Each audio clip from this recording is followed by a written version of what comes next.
In my practice, I do a lot of hands-on uh, therapy, treatment, and a lot of massage. And I tend to have a lot of the problem, chronic injury patients, like tendonitis and like um, spondylolistheses, which is like a slipped vertebrae, disc herniations, things that are not slow, or things that are slow to heal, not fast healing, not just like some advice and send you on your way and you can fix yourself at home pretty much. I do a lot of I deal with a lot of problems that require a lot of external intervention in order to make progress. And I had a patient today who was a little concerned that we were just doing massage, and she was like, when are we going to do more? What I don't see this problem going away. I don't see my life without what I do. And she asked how what's our progress? Like what's our progression going forward? And that's a question I get sometimes when things are going slow. I did a video about why chronic conditions or that chronic conditions can take a really long time to make progress, and it can be really difficult to see that progress when we do have it. The reason why we do massage, or I do massage, first and foremost, is I need my patient to move without pain, because pain is pain kicks off a bunch of responses in our body that we can't control. That will tighten up the muscle, it'll tighten up the joint capsule. It will make things more difficult for us to move, and it if we cannot go through an action without pain, that pain will restrict that action even further.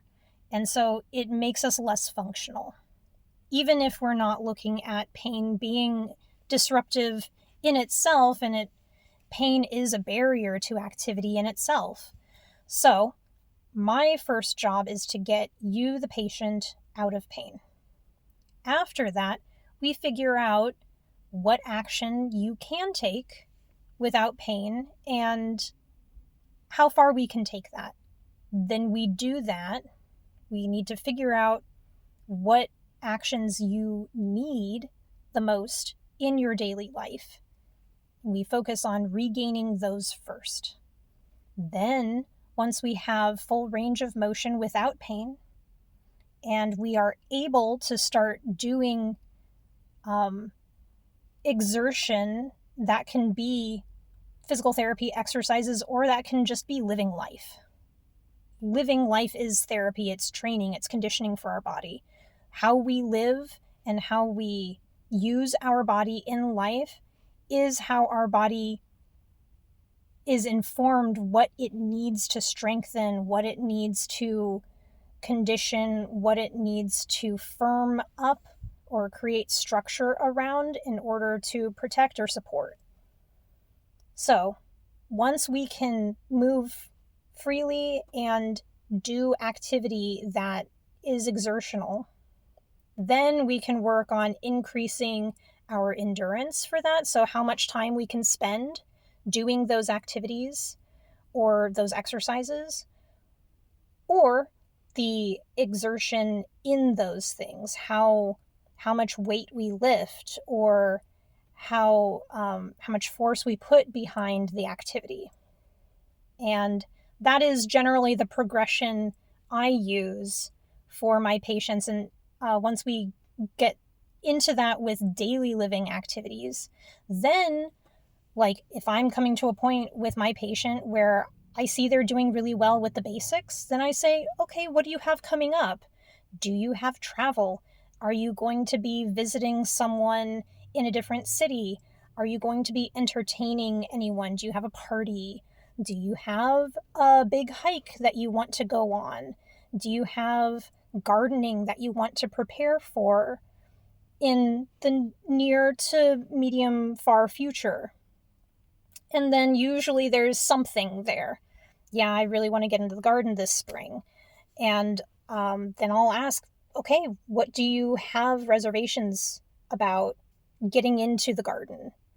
And they'll say, I don't know if I can kneel, or getting down and up repeatedly is something that I'm worried about being able to handle. And then we'll focus on that.